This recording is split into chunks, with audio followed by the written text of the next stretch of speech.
Hello, good afternoon and welcome to today's Experience UK webinar, looking at the opportunities in museums, theme parks and leisure destinations for UK companies in North America. And my name is Emily Smith. I'm on the advisory board for Experience UK, the trade body for organisations working in theme parks, museums and attractions.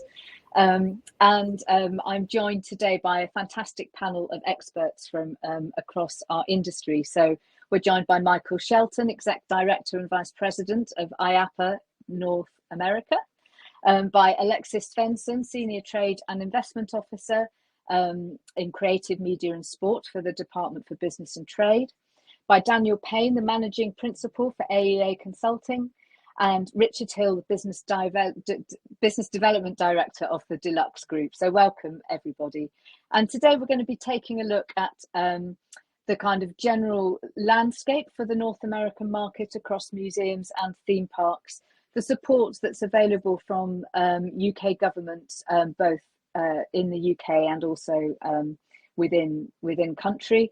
We're going to look at the opportunities that are coming up, the big projects that are coming up, and then really get under the bonnet into the how to do business, understanding from experts who are already working very hard in this sector and really making it work. So welcome everybody. And what we'll be doing is we'll be going through the presentations and the discussions and saving the opportunity for questions right until the end. So if, as people are speaking, you listeners out there have questions that you want to follow up, please can you pop them in the chat function and we'll be able to pick them up at the end. We're going to save about 10 minutes so we can answer any questions that arise. So thank you very much.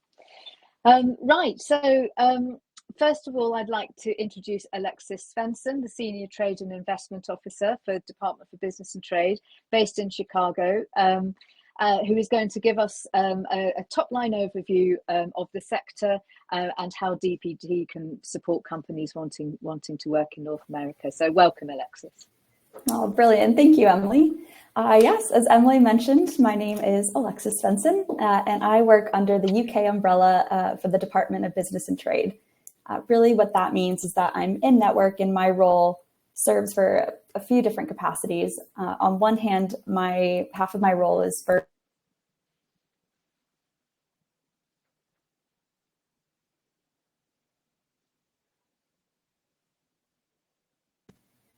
There we go. Excuse me. I was going to say, so half of my role within the UK government is really to support export. So that could be exporters that are coming to the US for the first time, existing exporters who have already done a few deals in the US, but are still trying to find their legs of what markets they really want to dig into, and really just here to help be those boots on the ground in the US for UK companies coming over. The other half of my role is in investment. So it's helping American companies go to the UK in a variety of sectors, as I mentioned, creative media, sport. So I always say if it sounds like fun, then it falls under our umbrella. Within that umbrella too, so I focus primarily on the sports economy and museum sectors. We group that together typically as an experiential economy.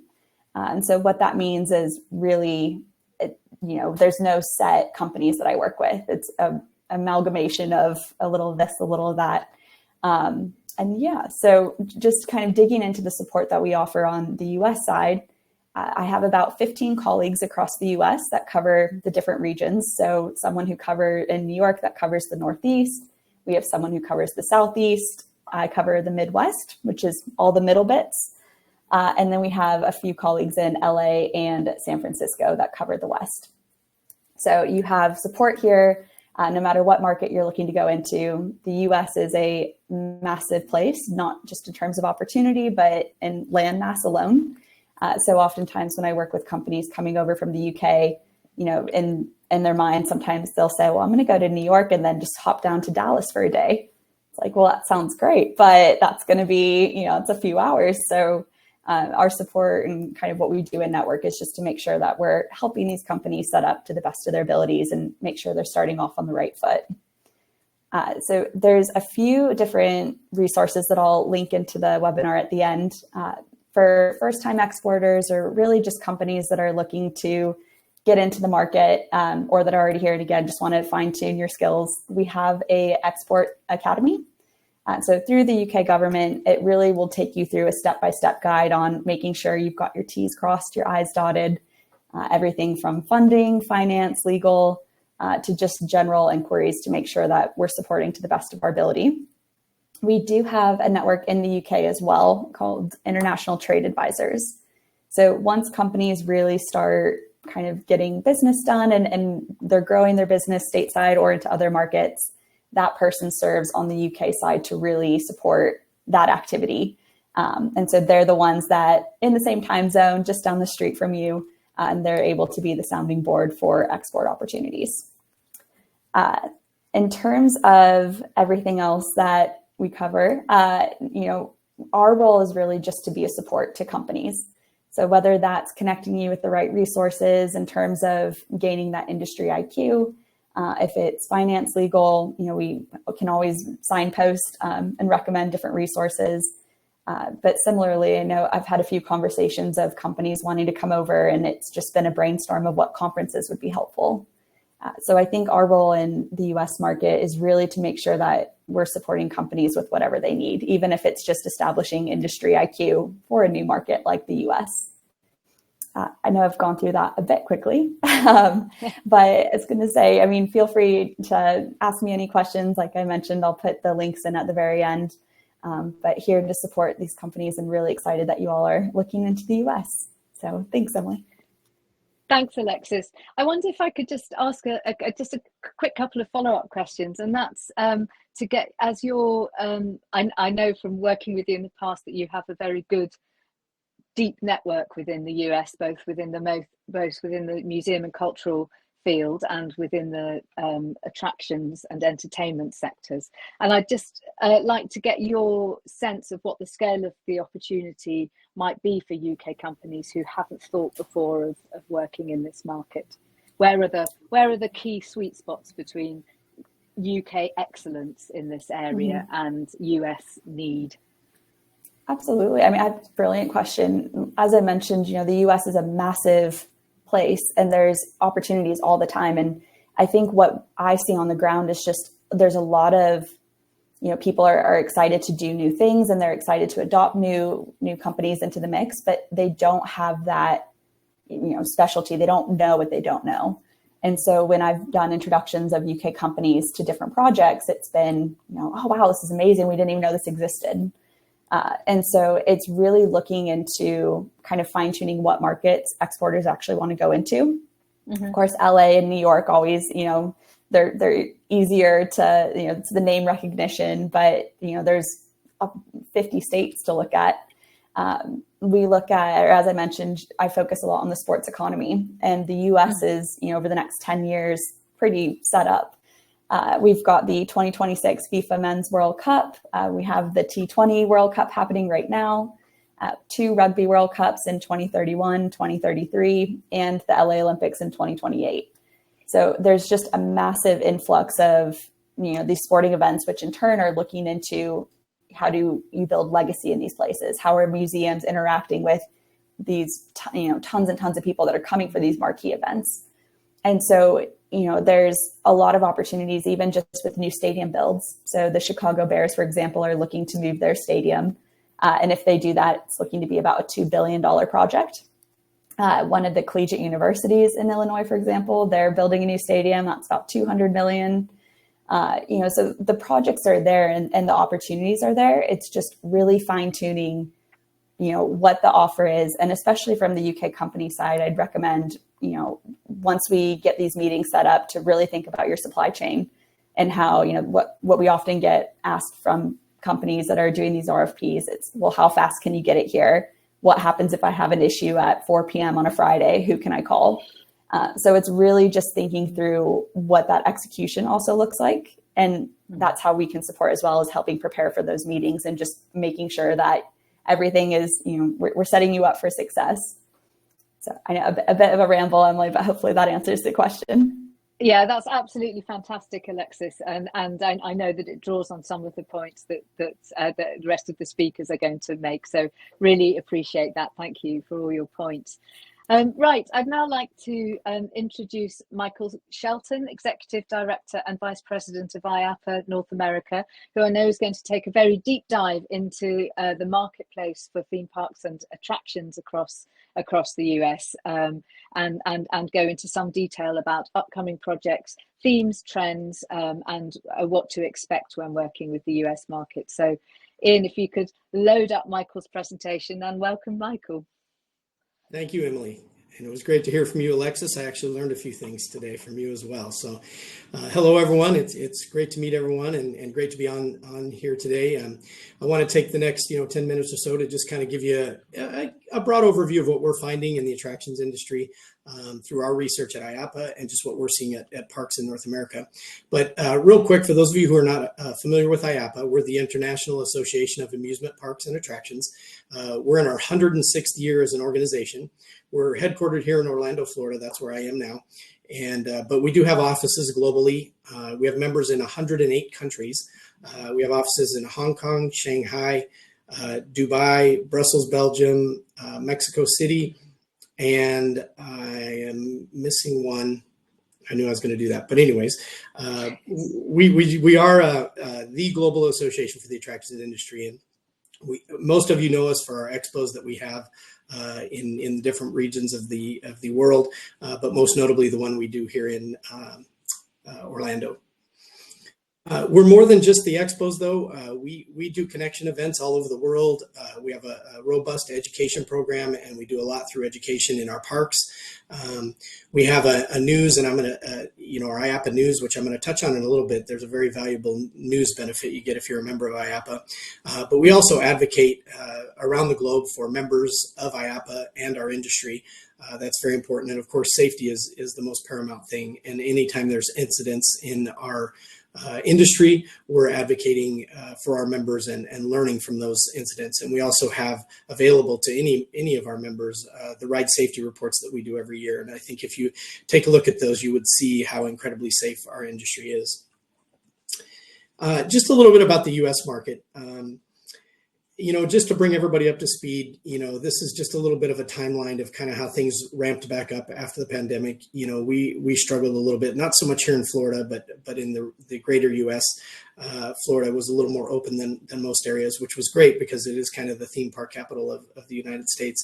But you can see as things loosened up in 22, and then in 23, they finally lifted the vaccination requirement. And then we finally had trade shows back online, especially for tourism. But definitely the restoration of international travel has been a critical part of the recovery of our economy and the success of all of our parks. And so I think we're definitely in a period now of where we're past the recovery and we're on our way to greater heights. And I'll talk a little bit about that here moving forward. Most recently, the economic trends we're seeing is that travel started a little soft, but growth continues in our industry. We gauge a lot of that based on, what our hotel room demand is. And we saw just a tiny contraction of that. But we saw that the short-term rental market grew considerably and still a little bit lower than 2023. The brightest spot was group demand, and I think we're seeing that in our trade shows, our conferences, and groups that are traveling across the U.S. and Canada. The outlook for our economy remains optimistic. We're hearing that over and over. Sentiment is growing for leisure travel in 2024, and also the TPI, which a lot of people don't talk about, but the travel price inflation fell slightly in January. That's an important metric that we follow just because, most of the success of what we're doing kind of depends on the pricing of transportation, especially as people want to visit our parks. In the U.S., I think this is very common, globally, but the experience economy is huge in the United States. And I think our research has told us that the attitudes around materialism have definitely changed. These younger generations, we currently have 4 different generations in the workforce. And what we're seeing is these up and comers that are the future spenders in our parks and certainly the ones that are current. they would rather have more time than money. I think we're seeing that in our labor shortages. I think they like to experience more than work. And experiences are becoming much more important than possessions in general. And I think that's a general sentiment that we're seeing in our parks and some of the trends. And I'll talk a little bit about those as well. What you see here, I put in some pictures of some of the most experiential things that are going on in the U.S. I'll point out in the top left corner is Gideon's Cookies. It's at a place called Disney Springs here in Orlando. And what's interesting is it's a great example of how, if anybody ever thought you could, I would be the first to say I wouldn't think you could ever reinvent a cookie, right? A cookie's a cookie. And yes, some are better than others, but they found a way to do it. And Gideon's now has a 3 or 4 hour wait every day for the last 4 years since they opened up in Disney Springs, because they created an experience like no other. They have characters and stories around their cookies, and their cookies are fantastic. But it's kind of just speaks to that whole story building and experience of what you're doing. And you're seeing the robot restaurants and the robot bartenders, and just everything's becoming more than just a stop in. It's something to drive repeat business. Even here, if you look in the bottom right, Six Flags Fiesta Texas, which is a large park that's been around a long time in the United States, they actually put in a gaming room, and they have gaming tournaments, and it seems like an odd fit for amusement parks, but it's proven to be very successful, and they're going to expand it into some of the other parks. So I think it just speaks to, again, the potential that the leisure industry has, and that you can do in any of our parks. Even in the top right, when you go into a leisure attraction, and it's not just sitting around and drinking anymore, it's gamifying, it's digitizing, it's just doing more and more all the time. If you're a member of IAAPA, you get kind of a news daily directly into your inbox every single day. And what's nice about it is it kind of gives you an idea of the new things that are going on in our industry. But much as kind of Alexis mentioned about new investment, I think you'll see, aside from new projects that I'll show you, you're seeing new investment in all the parks all the time.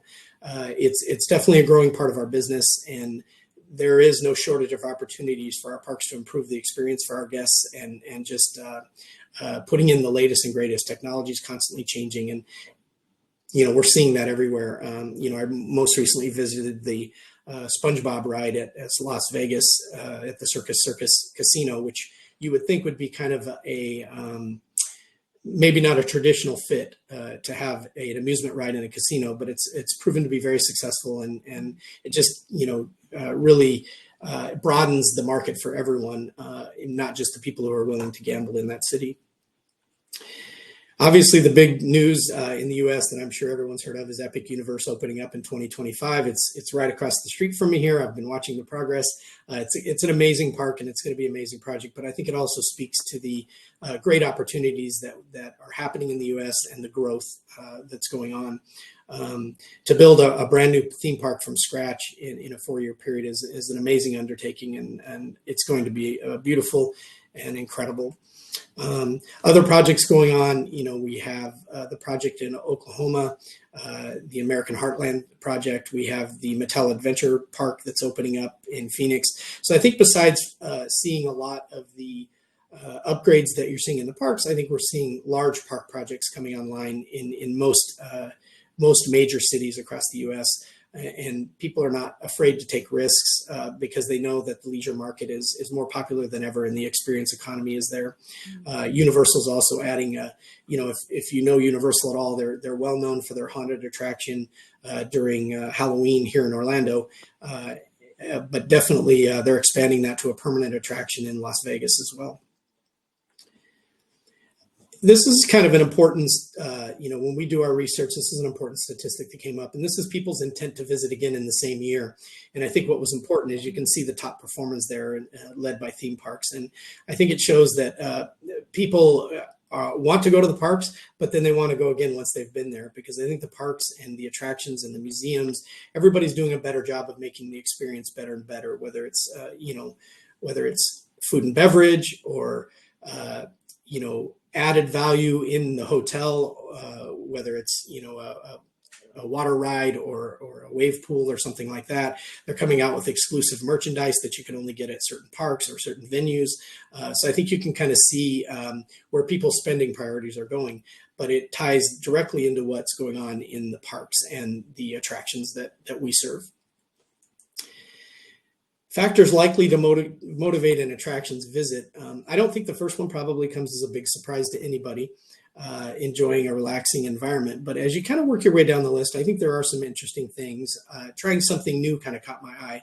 I think a lot of people are kind of reintroducing themselves to the theme parks and to the museums and to the zoos and aquariums and the family entertainment centers across our industry, because there's so many new things to do and experience. And I think that this kind of paints that picture really well. Satisfaction. Interestingly enough, when people had visited parks, these are the things that ranked the most important to them when they visited any leisure industry venue. And I thought it was interesting that overall cleanliness and maintenance ranked at the very top. Certainly people are always price shopping and looking for ways to get good deals. But I think overall, it talks to the experience that they want to have when they're there. And I think a quality, clean, well-run facility always tops the industry. I threw in just a couple more slides just because these are so US specific. Disability has become a big thing in the US. And if you look at that first sentence, it's probably pretty surprising to people, but over a quarter of the US population has a disability. Now these disabilities range, they widely range, whether it's someone who's on the autism spectrum or somebody who literally has a physical disability. You're seeing parks accommodate for these people. And it's become a very big thing at all of our attractions. Family entertainment centers that typically have loud games and things are making quiet areas for certain people. But in general, you're seeing a big turn. Morgan's Wonderland is a water park that was built in Texas, and it's 100% built to accommodate those with special needs. But I think you're seeing more and more of that. And you're seeing a lot of parks adopting sensory guides. So parents and visitors can come to these parks and decide, per attraction or per experience, what they can expect for their child or their family member who's visiting. And then I just had one more thing I wanted to throw in. We hear a lot about the violence in the U.S. in certain markets and regions. And, although it's a real thing, I think it's something that gets certainly glorified in the media. Anytime there's any one incident or any one security issue, you hear about it more than you hear anything good. But I think in general, the parks are still a very safe place in the U.S. Most of the things that take place are one-offs and not very frequent, but it's definitely a concern. And I thought it would be something I would share with this group. That being said, when you're investing in the U.S. market, I think there's a couple things just to keep in mind. I think your timing's good. I think we're in an incredibly opportunistic phase in the United States because of the slide I showed earlier about this next generation's views on materialism and how it's much more important to them to experience venues and experience life.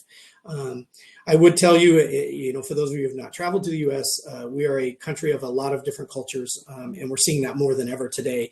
And I think that becomes more important on how you approach your business and how you approach the design of your attractions and your business plan is to accommodate the many, many different cultures that exist in the United States. Sales can be different here. I think it's much different than the U.S. When you create an enterprise. We're a very litigious society. I don't know that that's a badge of honor, but it's definitely something that needs to be considered when coming to the U.S. Recruitment is tough. I don't know how the labor market is globally because I mostly handle the North America region, but I can tell you in North America, labor has been very tough to come by.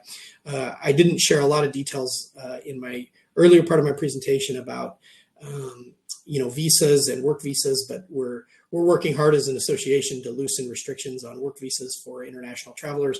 And we're seeing that the J-1 visa program's back for those students wishing to travel and work at the parks in the peak seasons. So we're seeing that more and more, but definitely still a very tough labor market in the U.S.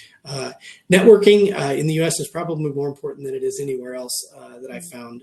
It's the best way to interact with your suppliers It's the best way to get to know different people. And there's such a huge number of different elements that go into the leisure industry that making sure that your network is full and expansive will do you a lot of good. And again, location is always the key. You know, when you're working in different regions in the United States, you have the federal government who puts restrictions on and laws in place for things. Then you have the local jurisdictions, the state jurisdictions, and then you also have local county and government jurisdictions. So as you whittle down and you are selecting locations, you definitely can run into, depending on where you are in the US, you can run into different challenges. Some states are much more business friendly than others. But it also depends on your business. Maybe you're a manufacturer and there's less tax implications in Delaware, for example. Or if you're a park and you want, or an attraction, you want to come do something in Florida, there's maybe a little more open arms. But in general, it's a great time to invest in the U.S. market. And certainly we're excited as an association. We, this year, welcomed 8,100 members to our association. That's the most number of members we've ever had participate in IAAPA. And that's member organizations. So what you have to remember is Disney is one organization. So we have 8,000 of them. So a very expansive network and a very good reason for you to get involved in IAAPA if you want to. And I think I'll just kind of leave it at that, Emily, and I'll leave it open to questions for the future. And thank you everyone for having me, and glad to be a part of this webinar. Thank you so much, Michael. That was such a deeply well thought through and thorough presentation with lots of really interesting insights. And I can see that already we have one question, which again I'll save for the end. But just a reminder to everybody, if Michael's talk prompted some thoughts and queries along the way, please pop your questions into the chat. I just have one quick follow-up question for you, Michael. You talked about a very optimistic marketplace, and a marketplace that was expanding a lot, and referenced slightly the role of experience design in brand activation and retail. Is that something that you're seeing in North America as a kind of almost new market vertical for people working in experience design? Yeah, are you talking specifically about IP? Yes. Yeah, I think you're seeing a direct tie into IP. Most places are embracing, as a matter of fact, Epic Universe, every one of the lands they're putting in has embraced an IP in some fashion or another. Mm-hmm. I think it's the quickest way to make the connection to the audience without having to do the work of developing that particular product or vision. Mm-hmm. Interesting. And how about the work of experienced designers in non-theme park settings, but creating theme park-like experiences like shopping malls, for example? Is that something that is also on the rise? Yeah, I didn't touch on the shopping malls. Like I say, I tried to keep this under the time limit. I could have gone on forever. We have so many great opportunities. But yeah, the shopping malls are a great example. We have, in the U.S., you're seeing a lot of shopping malls that I think for some people thought were left for dead, have been re-energized and reinvigorated with great new experiences. We have a couple even here in Orlando that have risen from the dead with great new experiences and theme designs and non-traditional attractions that you wouldn't normally see in a mall. And it's really made a huge, huge difference. Fantastic. Thank you so much, Michael. Well, I think we could probably talk all afternoon, and thank you so much for that brilliant presentation. I'd now like to move on to take a deeper dive look into the museum, heritage and cultural attractions side of the US market, and would like to invite Daniel Payne, Managing Principal of AEA Consulting, to give us a similar presentation looking at the overall trends, the overall themes, the upcoming cultural infrastructure projects, and key how-to pointers in terms of doing business with the sector. So welcome, Daniel. Thank you for joining us. Of course, my pleasure. Thanks, Emily, and thanks everyone for joining this afternoon. It's really great to be with you, and look forward to sharing some about the museums and cultural sector, I think a bit more broadly than that, and as Emily says, hopefully some thoughts on how to best work in that sector in the U.S. Before I do that, just to share just a tiny bit about AEA Consulting, where I work. We are a strategy and planning firm for the cultural and creative sectors. You see some of our clients up there in the US. We work around the world. And I would say our calling card and across everything we do is that it comes back in some way to arts, culture, and creativity. So, we have, the cultural organization clients, we have government body clients, we have, other types of clients, property developers, educational colleges, universities as well. But our work comes back to where their offerings intersect with arts, culture, and creativity and everything we do. I am based in the US, but we are a UK company originally. We were formed in London in 1990 by a Brit, Adrian Ellis, who then moved us over to New York in 1999. And we had 2 offices and sort of began an international expansion that continues to this day, I would say. But the US has really become one of our core homes and represents a bit more than 50% of our overall revenue as an organization to this day. So even though we've now worked in 42 countries and completed more than 1,200 projects, and depending on the day and where people are in our remote work world, have people in 5 different places around the world, the US and North America still really is a core to AEA and the work that we do with our clients. So just to share a bit more about the sector here in the US, to compare it to another one of our famous exports, McDonald's, there's more than twice as many museums in the US as there are McDonald's. And so while there are many different sizes and scales from, large global brands that everybody will have heard of, like the Met or MoMA or LACMA or, wherever you are, to tiny, one-room museums in small structures around the country, they're a big part of the economy and how people come to experience culture in the United States. If you look at them in aggregate, according to the American Alliance Museums, they contribute just under $50 billion of economic impact each year and support 726,000 jobs. So in addition to all the social impact that is contributed by these organizations, there's a ton of business opportunity embedded within the economic impact and jobs that are being delivered here. And if you expand that outward to encompass other sorts of cultural activities, the statistics rise even greater, and there's about 1.1 trillion of overall economic contribution of cultural institutions around the United States. And of course, these encompass lots of different things, museums as well as libraries, parks, performing arts organizations, you name it. But they become a core part of how people see their place and how they connect to their neighbors and their community members there. So the social impact of museums and cultural organizations become a big part of what is being offered by these organizations too.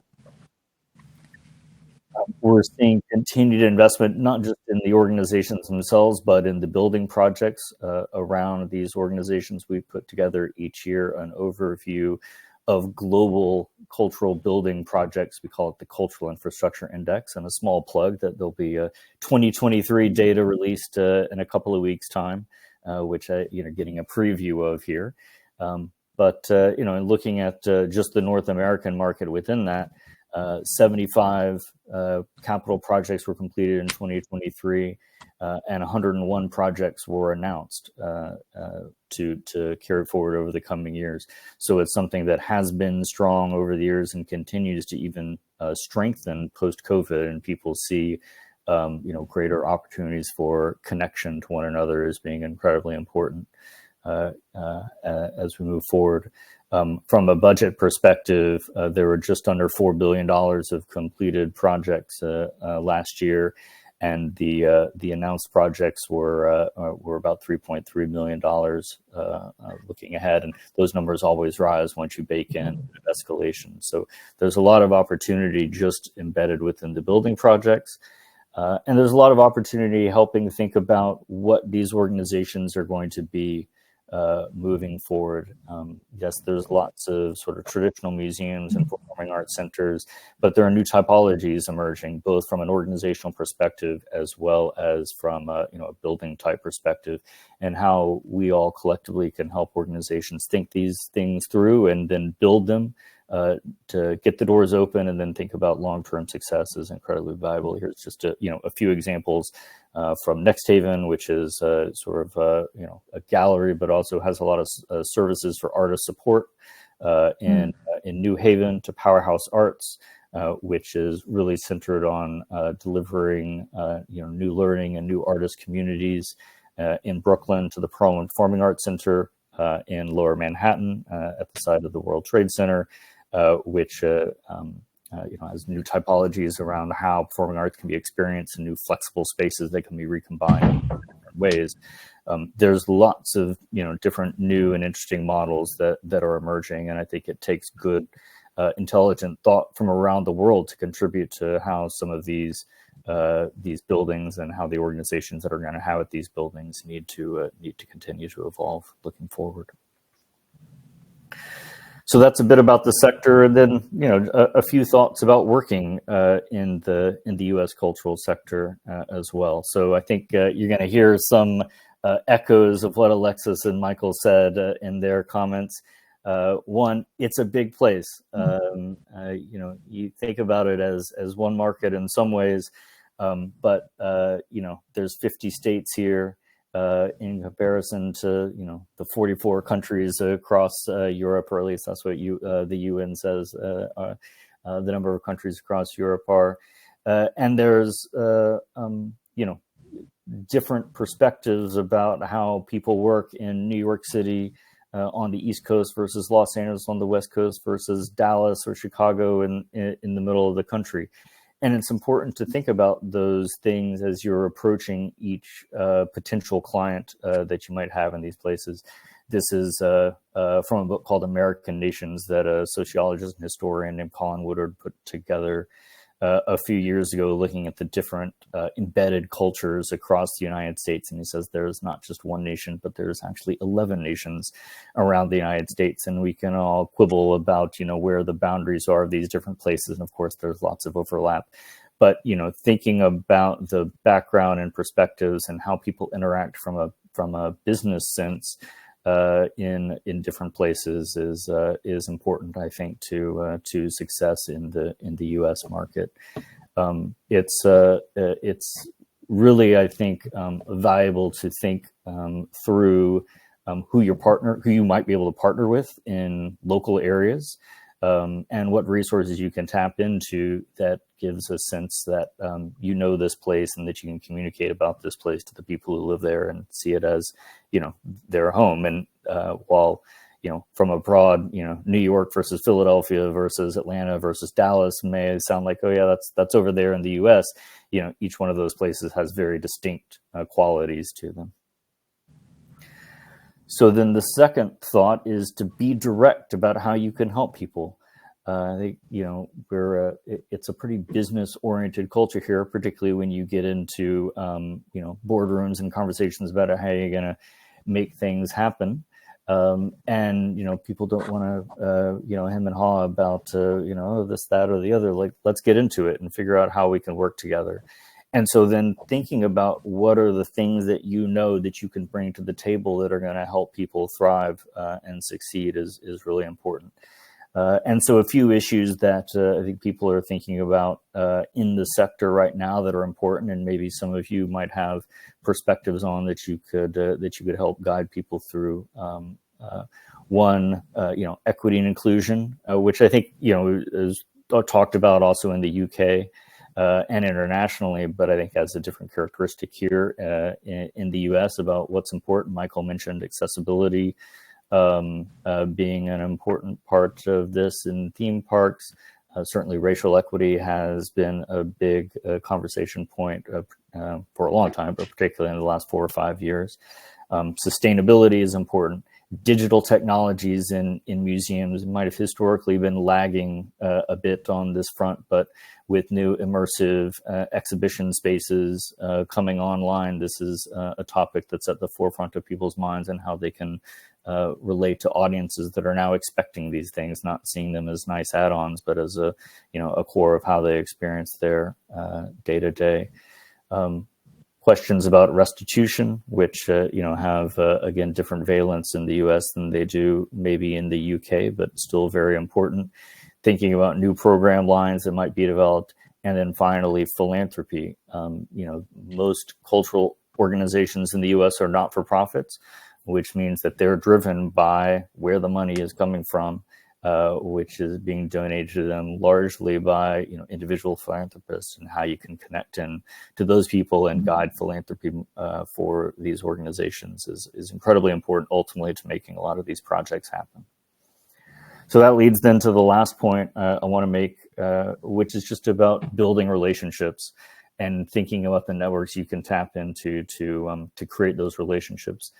It's not going to be news to anybody to say that business is very relationship driven. That's, I think, international standard. But the ways that you can make relationships in the U.S., whether they're with support organizations that work with cultural organizations, or whether they're with individuals. And here is a point where I think, again, the individual philanthropy note becomes very important. And how boards work in the US is very different from how boards work in the UK or overseas in a lot of ways. So thinking about how you can create connections through board members, who are oftentimes also large funders of organizations, becomes really important to success in the cultural sector in our perspective. So there's a fast run through some of the issues that we certainly think about in the sector here, and how we might work with them successfully. Of course, happy to address much more depth as we get into questions. And if I mentioned partners in there, certainly keep us in mind if you're thinking about partnership. My contact information is up here. My colleague Lucinda Little, as I think listening in somewhere on here as well, and she's based in the UK, so can help us form lots of hopefully successful partnerships as you think about addressing this market. Brilliant, Daniel. Thank you so much. It's such another very detailed and thoughtful and really helpful presentation, looking at what it means to do business and what the sector is looking like at the moment. I have some questions, and so do the panel. The people listening. But what I'm going to do is restrain myself, hold on till the end, and sure. Invite Richard in. The Business Development Director from the Deluxe Group. Now, Richard has a great deal of experience in taking a UK business and making it a success in the US. And I know from the conversations we've had that he'll be drawing on many of the comments that Michael, Daniel and Alexis have. So, Richard, welcome. Thank you so much for joining us. Thank you very much, Emily. And as I was listening to Michael, Daniel and Alexis, hopefully what we've actually experienced in reality, particularly over the last 5 years, is going to back up what everyone's saying. And just recently, Alexis has, we only met last week, and has already given us some great insights into the sports entertainment sector, which is one, as Michael says, the experience economy is definitely growing, and it's percolating into lots of other industries. And one we're very excited about is the opportunities in sports entertainment. So I'm going to kick off. Not sure if anyone's come across us. Might have met myself at an IAAPA exhibition in Europe or the USA, or at a TEA event, Team Entertainment Association. But I'm going to get Ian just to play a little video, and I'm going to talk over it just to illustrate a bit about the company, give everybody a bit of context of what we're doing, and some images that might bring it to life a little bit.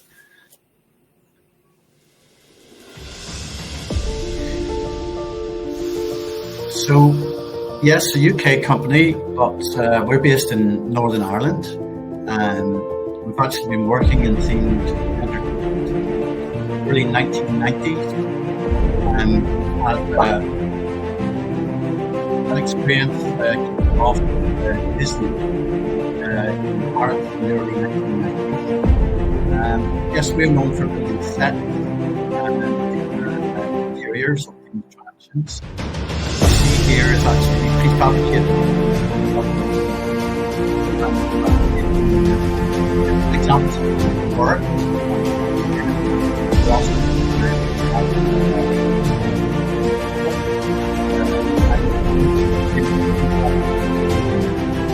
Iron Park.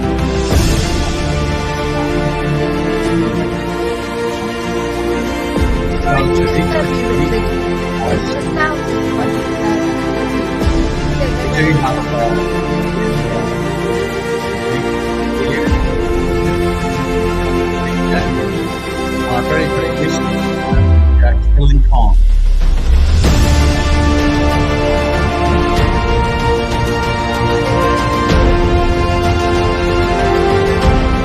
We don't only build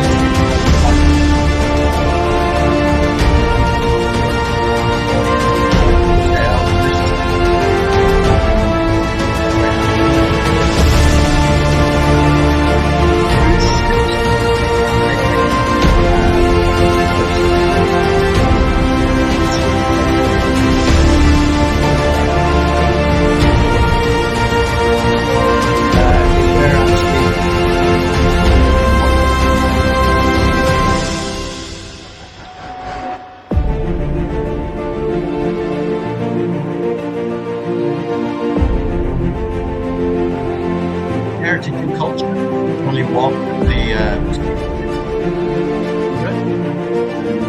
and you see the Sports Limited over in Europe, which is very much held up as I guess one of those stadiums which already thought about being quite a diverse stadium for other leisure activities. I believe they have Formula One racing now as part of the stadium and have their own brewery. So the Spurs Stadium is a great example of what we're starting to see in the US. And I'm sure Alexis will tell you that there's quite a lot of big stadium developments from Kansas right up Boston. So that's an exciting sector. So I will tell you a little bit about sort of our story over the last few years. Surprisingly, as Michael said, Florida is the theme park capital, but we've been in this business for 35 years and actually didn't quite make an effort to look at any opportunities in the US.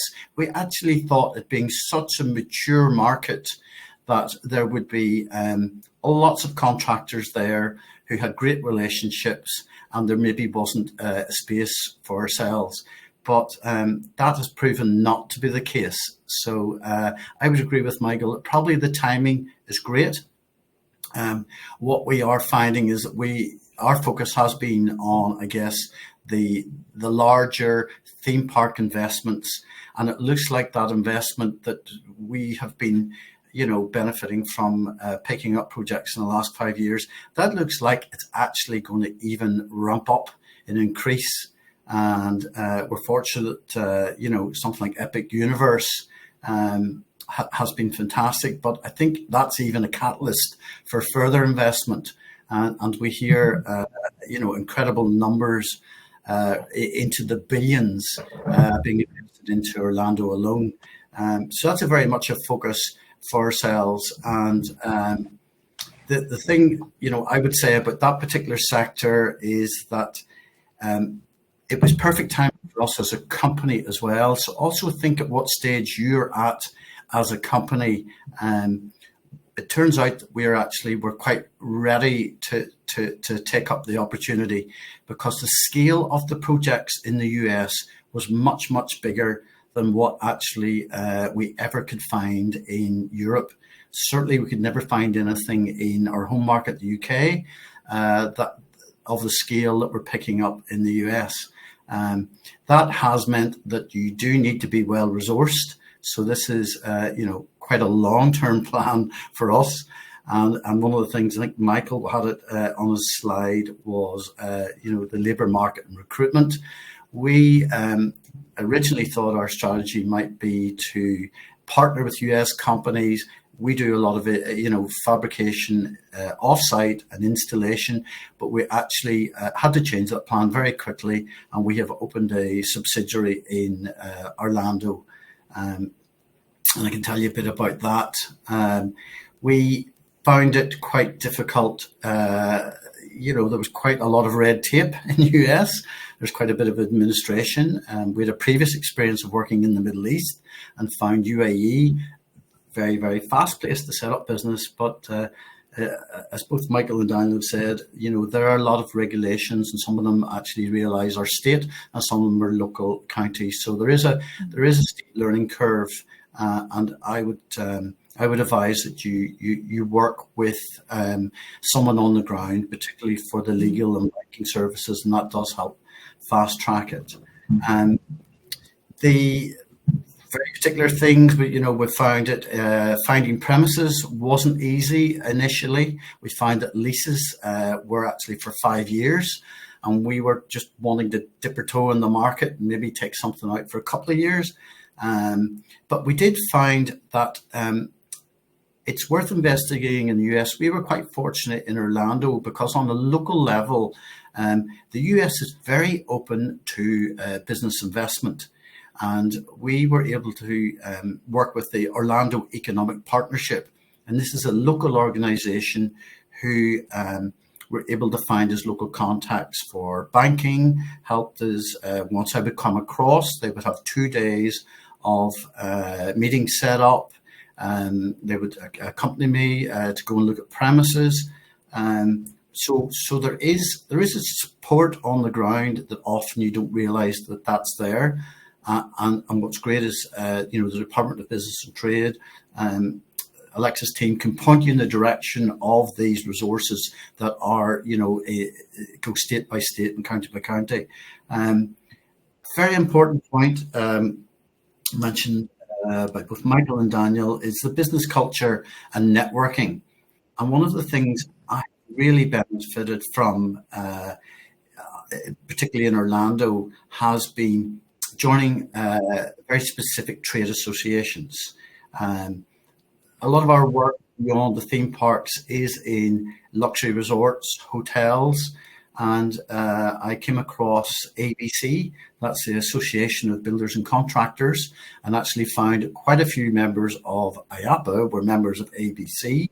So with the theme park capital, a lot of construction, there was quite a crossover, and it did actually help, I suppose, maybe coming from the UK, coming from Northern Ireland, that I found within a couple of weeks, looking at their events timetable, I think I went to 3 events over 2 weeks, and by the end of it, most people were pointing out that that's that guy from Northern Ireland. He builds theme park interiors and hotels. So it didn't take long to actually network, and of course everybody loves the accent that stands out a little bit. So we've definitely now we've built up some projects in Orlando, and I've been across. I tend to go over for maybe 3-week period, do a lot of just advanced research, and this is where Alexis can help me. Sports entertainment. We're already looking at a trip maybe in September, and much more focused now on the key players in that market, the key conferences, and there's a Midwest, there's potentially a Boston, Chicago, Kansas trip there where there's great opportunities. It was mentioned, retail entertainment. We do work with some US-based designers, and we're starting to see that they are very much it's IP related, going into malls. And I happened to read last week that the Mall of America had said that they did a survey of their consumers, and the consumers want a 50-50 split. This is I guess it's the spend. The clients are looking for this, and this is where it's starting to show a bit of success. Currently, I think it's about 65-35, so there's quite a room there for that to grow, that sector. I really enjoyed your map, Daniel. I'm picking out my other areas with Alexis' help now. Funny enough, having a bit of an Irish American connection, haven't been up yet in that northeast, but we really are finding the US is much bigger than even if I take Florida. I barely did I think I've mostly spent my time in Orlando. I did do a trip down to Miami, and I couldn't believe the construction that was going on there. And again, that sports, it's just about everything. Miami was absolutely booming, and came across some amazing attractions that had been designed by English, London-based designers in Miami. A few tips. Daniel mentioned this about being direct. I guess I maybe wasn't totally sure about what would lead to success for our company. But we have learned that if you go with a value proposition and you're quite clear and understand what that is, and you can differentiate yourself in the market, I would say this is not a market to even think about being the cheapest. This is where the value has to be something else. And Daniel had some great illustrations of that. Certainly sustainability is much more on the radar. And what we have found, I guess, that's becoming very clear, and it's easier for me now once I've spent a couple of years there and picked up that for us, it's I guess we've built up a reputation that's more in the higher quality end of the market. And it may well be that skill shortage we're starting to find is that with the boom in this experience economy, actually on the ground, it is quite stretched. And maybe those local resources, those companies aren't there. And what we're finding is that what's really valued by the designers and the clients who are investing in this tends to be, I guess, more story-led, authentic experiences. Less of the cookie cutter, what I used to see in the States. I'm seeing much more sort of bespoke, unique stories that are from the place and the authenticity. And that's where we've found that's just our niche. And also it was mentioned, the differentiation, the personalization,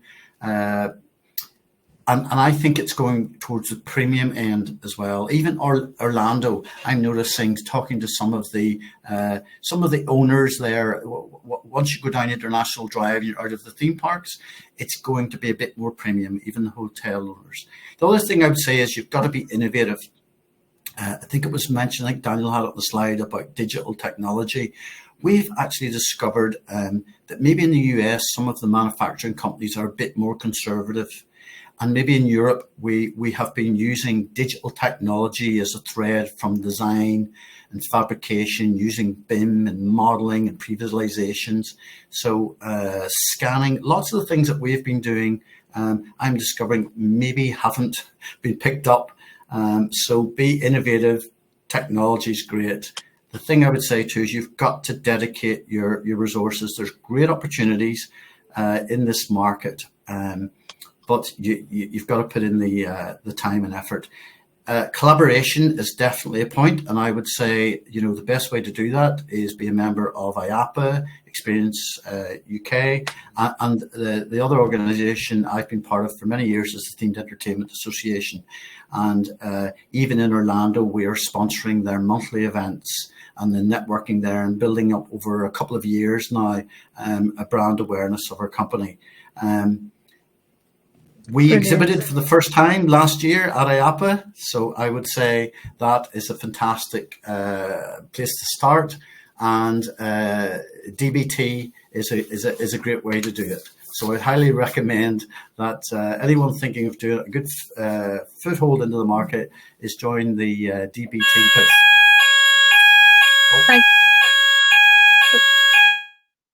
Thank you so much, Richard. Can you hear me okay? As everyone suddenly is muted except me. I don't know quite how that's happened. I can hear you. You're good. There we go. We're back. That's good.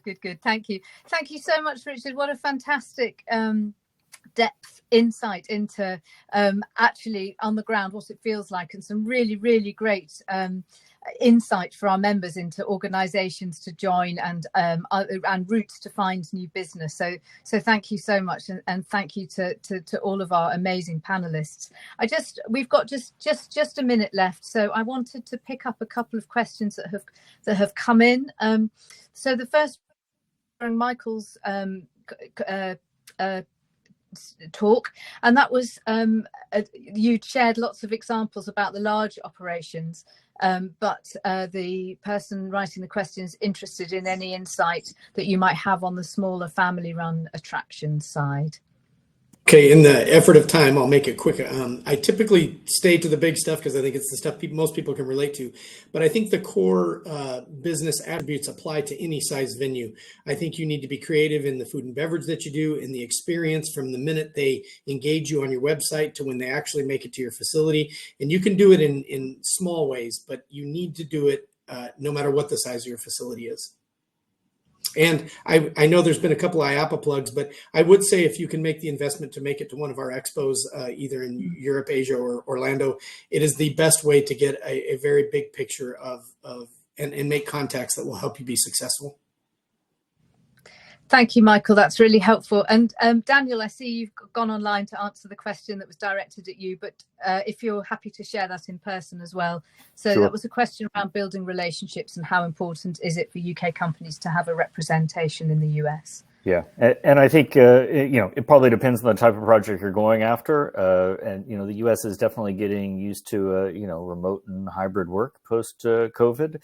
But, it's certainly going to show a seriousness of intent and purpose about your commitment to this market if you have representation on the ground.